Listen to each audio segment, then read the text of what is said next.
This is the worst moment in the history of my life. This is ridiculous. This is crazy, man. We went to the NBA Finals. Why are we trading the best player, the franchise player? How are we trading the franchise player? You went to the NBA Finals. He's supposed to have a statue. He's supposed to have a statue. Dallas is feeling it still, and Tim Kalisha is there with us today. Ramona Shelburne in Los Angeles, and Mr. Frank Isola and Harry Lyles Jr. on the trade of Luka Doncic. But wait, there's more. Suns taking calls on Kevin Durant. Myles Garrett demanding a trade of the Browns. Let's go around the horn.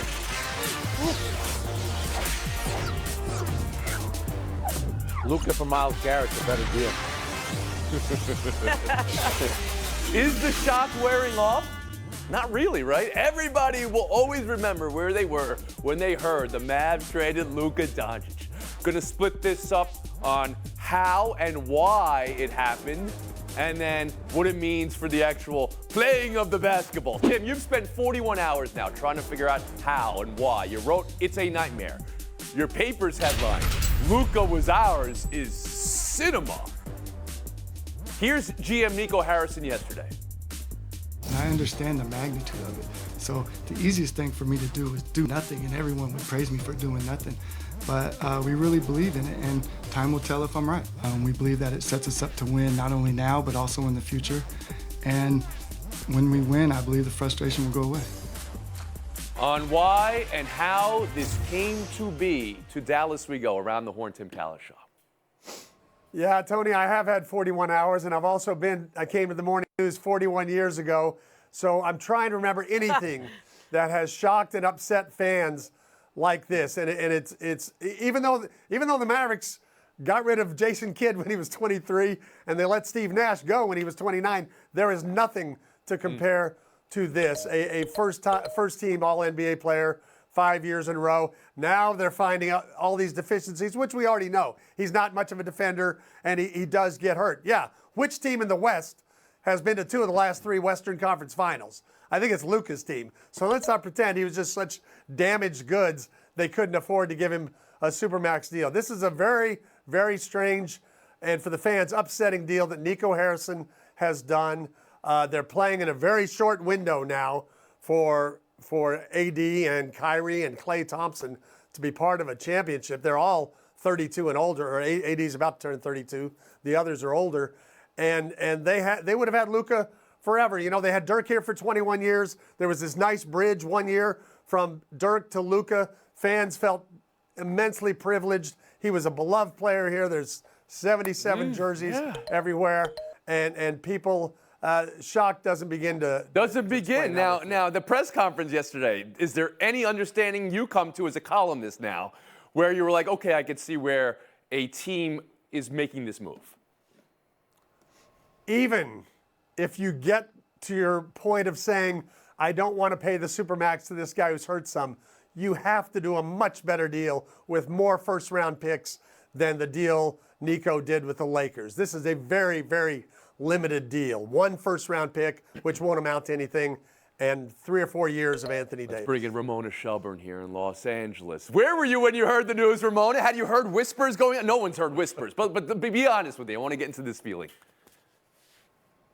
Oh, absolutely no whispers. Yeah. Absolutely nothing. I literally texted my colleague Shams Charania and said, "Are you okay?" You thought he was hacked. You thought he was hacked. Okay, well, there you go. Yeah. Yeah, and then his follow-up tweet was, "This is real," and I was like, "Isn't that what a hacker would say?" I mean, I still needed to get confirmation from the people around this deal that it was real, and it took 5 or 10 minutes for people to start calling back and explaining what this was, and I think that this is how deals of this magnitude get done. Under the cover of darkness, in the shadows when nobody knows. And look no further than the Lakers deal where they talked to the Golden State Warriors about LeBron James last year. Those were owner-to-owner conversations. No one knew a word of this. No one had a peep of that. And then at the last minute, they asked Rich Paul, LeBron James' agent, is this something LeBron would consider? And Rich Paul said no. I understand. So that's that the how. Get me to the why. Why did this happen? Yeah. Okay. This happened because Nico Harrison took over as general manager of the Mavericks a couple years ago. But more importantly, Mark Cuban sold the Mavericks last year. And the new ownership there, Patrick Dumont is the governor, and Mary Matelson and her family are the new owners. They leave basketball decisions to the basketball people. They're not activist owners. They're not in the weight room before every game on the Stairmaster like Mark Cuban with their hand in every basketball decision. Mark Cuban never would have traded Luka Doncic. That is undeniable from anyone in the organization or around the league.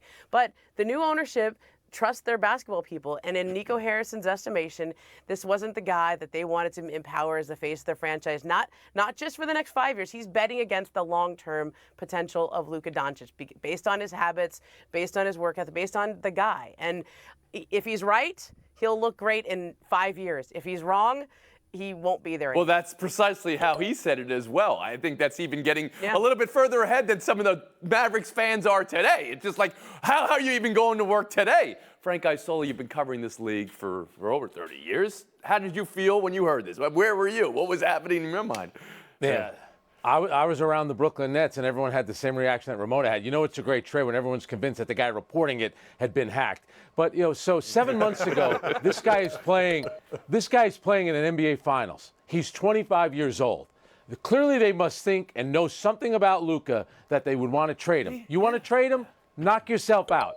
How do you trade him for a guy that's 6 years older? How do you not trade him for a younger star? Why do you trade him to your number one rival? Every team in the Western Conference views the Lakers as their top rival because the Lakers get everyone. They get Kareem, they get Shaq, they get Kobe, they get Pau Gasol, Anthony Davis, and LeBron. Now they have Luka. I do not understand at all. The guy is 25 years old. You have to call every team in the league. Now, did they have an inclination that maybe Luka a couple years down the road, I'm a free agent, I want to go to a market like LA, Miami? Who knows? I'm not trading that guy at 25. I don't care how heavy he is, what he doesn't do. I know what he does do. He's been to 2 conference finals and an NBA finals in the last 3 years. Harry Lyles That's Jr. what he around does. the horn of you. I was in my REM sleep, Tony, if you're wondering where I was at when this trade happened. Well, I think a lot Around of 8 hours a night for everybody. But look, when I look at this trade, obviously the Mavericks have to feel, and Ramona mentioned this, that he is not going to maximize his potential because the effort thing is more than just about weight. He's dealing with a calf strain that he has had now 4 times over the last 3 years. That is not an injury that you can get better from unless you are truly trying to make an effort to take care of yourself. I think that effort also goes into his defense. His blow-by percentage of 44.7 is the worst in the NBA over the last 2 years. We've heard Nico Harrison talk about the effort on defense, but to me, even if, let's say that the Mavericks do short-term, let's say they win an NBA championship, Tony, to me, that's not a good enough reason to trade Luka Doncic. It is not worth it. And the reason I say that is you have had 4,983 players that have played NBA basketball. There have been 28 to have 5 or more first-team All-NBA seasons. He is one of those 28 of the players that have done it at age 25 or younger. The other ones are Tim Duncan and Kevin Durant. Those guys have multiple NBA championships. I would rather have the guy that gives me the opportunity to have multiple NBA championships than perhaps win one with this group. Tim, I'm going to bring you back in. Harry just said even if they win a championship this year, it's not worth it. Frank's saying you may have to call other teams. Could Jason Tatum have been available? Anthony Edwards, I think, is what you're at least putting out there. Tim, please, floor is yours again. Yeah, I mean, again, you're really shortening the window. If they won a title this year, I mean, that's not going to happen. But if they did, that would change a lot of things. But you're talking about, I know they're excited about their defense now. Let's think about the offense. If you're playing Gafford or Lively with AD, that's 2 guys who can't shoot threes. And by the way, who's passing the ball around the offense anymore? Luka was their best passer by a mile.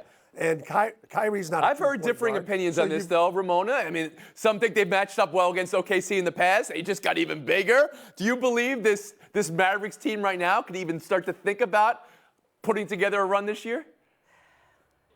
I'm going to say something, and it's going to sound crazy, okay? But the Lakers were the only team that could have done this deal because of everything you guys have just talked about.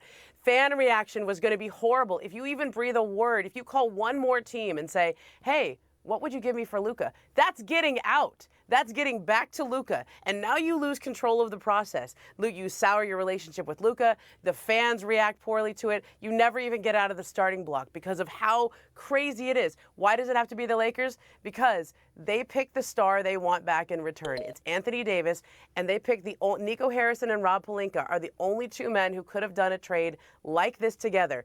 Nico Harrison in 2003 was the guy who got Kobe to leave Adidas and sign with Nike. For 20 years, he traveled the world with Rob Pelinka, who was Kobe Bryant's agent. For 20 years, they traveled the world together. They cried together when he passed away in 2020. Who do you call when you're about to take the biggest gamble? I hear all this, and I respect the representation there. That's not good enough for me that these guys have a relationship, so we're going to make a deal. Frank Isola, back to you. No, and again, that's the issue. You know, we keep talking about Luka's, the issues that he might have health-wise. What about Anthony Davis? The guy's always hurt. He's hurt right now, just like Luka is. If I'm Nico Harrison, this is going to be attached to you for the rest of your career. You're comfortable trading a 25-year-old for a guy that's 6 years older, who, let's remember, too, he's not the number one star. He wasn't the number one star when they won the championship. Neither was Kyrie when he won a championship. It's always around LeBron. So he gets to go play with LeBron. Good for you, Luka. Good for the Lakers. Harry Lyles Jr., good for the Lakers, he says. We're talking about a guy who is one of the 3 best players in the NBA. Even if he does not have the best habits right now, he is 25 years old. It is incumbent upon you as an organization to maximize that type of talent because he is not a normal great talent in the NBA. Yeah. But you see the video last year, Michael Finley taking away the beverage that was in the hand of Luka. You hear, I mean, they allowed all these whispers to get out for quite some time, but no one believed it was going to get to this. As stunned as I've been since Michael Jordan's retirement the first time. Taking a break, buy or sell next. Welcome back to Around the Horn, coming to you from the Heineken River Deck at Pier 17. You got to work hard to put the Lakers in the back seat of a conversation. That's what your Dallas franchise did, Tim Cowlishaw. Congrats on that. But now we turn to Los Angeles. Ramona, we've got you here as well. Lakers get Luka for beyond, but they get Luka and LeBron right now. I've heard some say this ends LeBron's championship window because of assimilation needs and roster needs, but maybe you don't see it that way. Talk to me about LeBron and Luka together and what the Lakers' play is here. I mean, they're very similar players. They're point forwards that are burly and can play inside and outside. Luka's a better shooter, but I don't know about that basketball fit. I think the Lakers, it was just too good of a deal for them to pass up. And I think my first question was, how does LeBron feel about it? They certainly didn't ask for his opinion. And he's got a no-trade clause, at least for now. It looks like he wants to stay in LA the rest of this season. But does that Warriors trade come back up? I know the Warriors would be interested. Frank Isola, around the horn to you. I have no idea how long LeBron's going to play. He could go to 50, who knows? But it's a smart move by the Lakers because you're getting your next star. They always have that guy. Ramona off air was talking about them, replacing Kobe. Ramona, most teams never have Kobe, much less Kobe's replacement. It always works out for the Lakers. True. For me, it's a no-brainer for them. Understood. Smart move. Do you believe this team can contend right now with 2 players like LeBron and Luka together? I think great players figure out a way, and LeBron's figured out a way with so many guys. Kevin Love, Kyrie Irving, Chris Bosh, Anthony Davis, he'll figure it out with Luka. Harry, you're making a face here. What's that face? Yeah, I mean, before Anthony Davis got traded, he was talking about not only do we need a center, but now that you have shipped Anthony Davis out, you have no rim protection. I don't care how many points LeBron and Luka are scoring. There is not an amount of offense that is going to be able to make up for their defensive woes. I think the important thing here for the Lakers is, Frank, you mentioned this, Ramona, you mentioned it as well.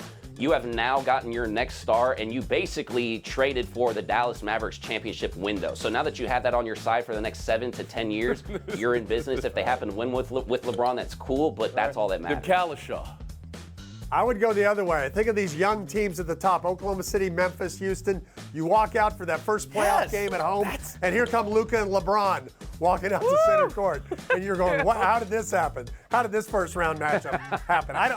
The window, obviously, for them is years down the road. But I wouldn't rule them out if Luka's healthy of being a difficult But Ramona, team to play. we're all looking at you right now with the same feeling. Yeah. The Lakers, they can't keep getting away with this. How do how do they constantly It's get involved in this insufferable, right? conversation? Look, there's this concept of Lakers exceptionalism, which is that they always find a way, or stars always find a way there. Laker fans like to take every new star in the league and Photoshop the Lakers jersey. And now on. they're It's doing totally it obnoxious. right now. And yet, Working. And yet it's happens. It just keeps happening. We'll move on. NFL news today. Myles Garrett has a trade request. This coming gradually, then suddenly. The typed up Lakers. signed statement saying the goal is to compete for and win a Super Bowl. Not to go from Cleveland to Canton, but to compete for a Super Bowl.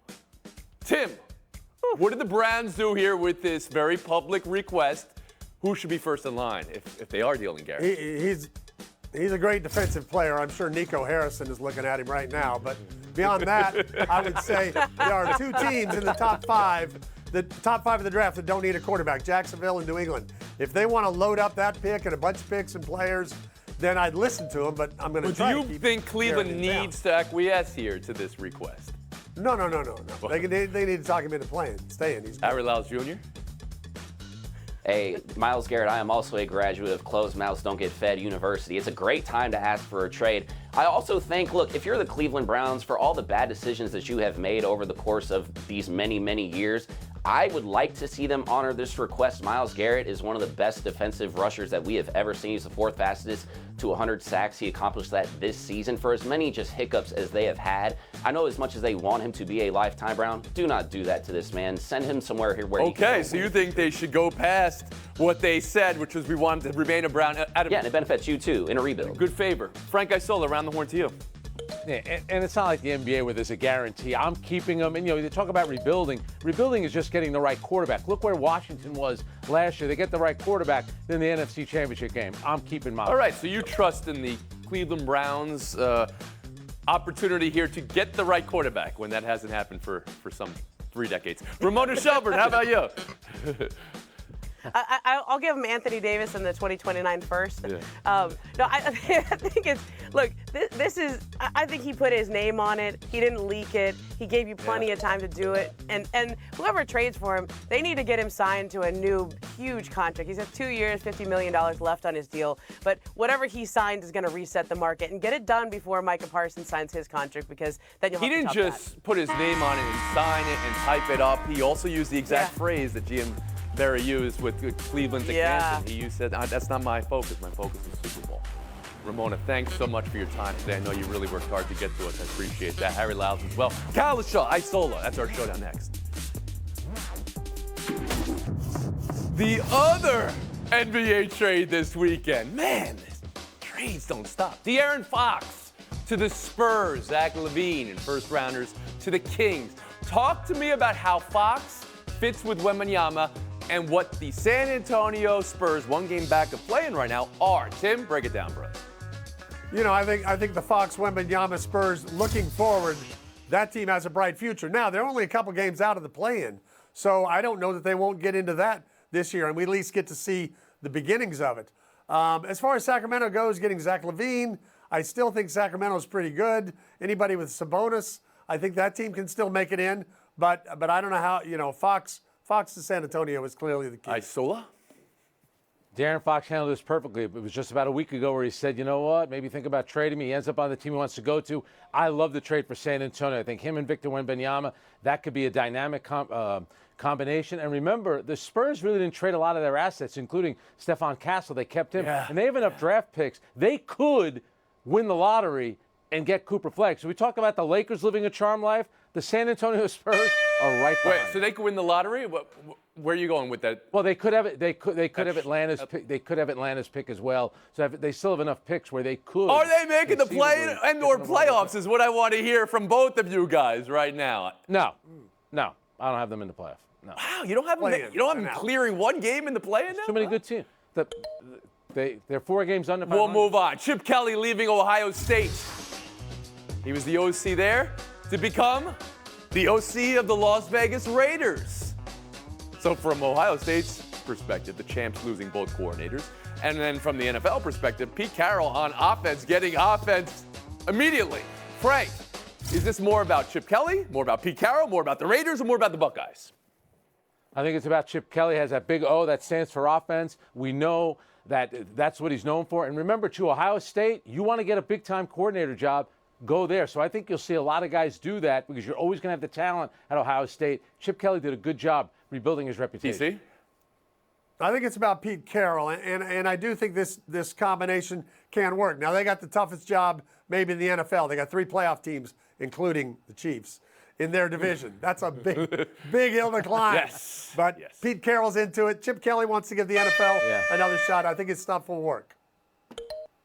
One more showdown here to decide it all. Pro Bowl was this weekend. You know it's different. But the NFC, back to back to back in the flag football format. And when you add in the skills competition they had, it was an NFC dynasty. Tim, how is the flag football era of the Pro Bowl working out for you? It's not working out great for fans of the Detroit Lions. I think it's tough for them to watch Jared Goff holding that trophy, thinking he's supposed to be holding the one next Sunday, not this one. The game itself, whatever that is, it's okay. It's the best they can do in a bad Frank situation. Isola? Well, come on. It's all gimmicked up, and I get it. They don't want guys to get hurt. I don't have a problem with it. It's one time a year. Some of the competitions work. Others don't work. It's good to see the Mannings get some television exposure as well. So all around, it's not the worst thing. I don't mind it. At some point in time, when we all say goodbye, will we say he was ours? Dallas's Tim Kalishaw? I think we will. Timmy, take the FaceTime. Oh, thank you, Tony. You know, I've been here, as I mentioned, when Jason Kidd got traded. I was here when Juan Gonzalez got traded. I was here when Emmitt Smith became a Cardinal. All those things are tough for Dallas fans to accept. But this is the toughest since Jimmy Johnson and Jerry Jones parted ways after winning back-to-back Super Bowls. That's maybe still the most inexplicable thing that's ever happened in Dallas sports. But Nico has put this trade right on the same level. Most shocking People thing just to don't Dallas get it, and they don't buy than it. two-shot JR, maybe even. Right? Right, Timmy? Yeah. 23 and a half hour break.